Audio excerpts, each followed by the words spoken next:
જીભ વગર જેનું ઉચ્ચારણ કરી શકાય એવી સાર્વત્રિક ધ્વનિ ઓમ છે. ઓમમાં 3 ધ્વનિનું સંયોજન છે, એ, યુ અને એમ. આ 3 ધ્વનિઓને સાર્વત્રિક ધ્વનિ તરીકે ઓળખવામાં આવે છે. એ, યુ અને એમ સિવાયના તમારી પાસે બીજા કોઈ અવાજ નથી કે જે તમારી જીભનો ઉપયોગ કર્યા વગર બોલી શકાય. જે બોલી શકતા નથી તે પણ ઓમ બોલી શકે છે, કારણ કે તેમાં જીભની કોઈ જ ભૂમિકા નથી. ઓમની ધ્વનિ એક કુદરતીની મૂળભૂત ધ્વનિ છે. કુદરતના સંશોધન થયેલા નાનામાં નાના અણુ એટલે કે મોલેક્યુલ્સનું વાઇબ્રેશન પણ ઓમની ધ્વનિના વાઇબ્રેશનને મળતું આવે છે. હવે રહી મહત્વની વાત, ફાયદાની વાત અને ઉપયોગની વાત. ઓમનું ઉચ્ચારણ કરવાથી શરીરને 12 મહત્વના ફાયદા થાય છે, તે પણ મફતમાં. ઓમના જાપથી ગળામાં વાઇબ્રેશન થવાથી થાઇરોઇડ પ્રોબ્લેમ દૂર થાય છે. ઓમના જાપથી ગભરામણ જેવી સમસ્યા દૂર થાય છે.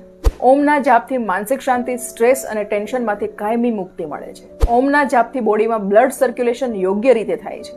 ઓમના જાપથી બ્લડ પ્રેશર નોર્મલ રહે છે, જેથી હાર્ટ એટેકથી બચી શકાય છે. ઓમના જાપથી પેટમાં વાઇબ્રેશન થવાના કારણે પાચન શક્તિ મજબૂત બને છે. ઓમના જાપથી ફેફસાને વધારે ઓક્સિજન મળવાથી એનર્જી સારી મળે છે. ઓમના જાપથી થાક દૂર થાય છે, જેથી હંમેશા ફ્રેશનેસનો અનુભવ થાય છે. સૂતા પહેલા ઓમનું ઉચ્ચારણ કરવાથી ઊંઘ તરત અને સારી આવે છે. ઓમના જાપથી શરીરમાં ફેફસાની ક્ષમતામાં વધારો થવાથી બોડીમાં ઓક્સિજન વધારે મળે છે. ઓમના ઉચ્ચારણથી સ્પાઇનલ કોર્ડમાં વાઇબ્રેશન થાય છે, જેથી કરોડરજ્જુ મજબૂત બને છે અને તેના કારણે કમરની તકલીફ દૂર થાય છે.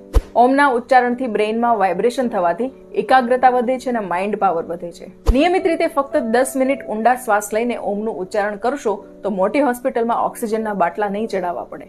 આમ રેગ્યુલર ઓમનો સતત જાપ કે ઉચ્ચારણ કરવામાં આવે તો આપણે સૌ ઘણા બધા રોગ ઘરે બેઠા જ દૂર કરી શકીએ છીએ.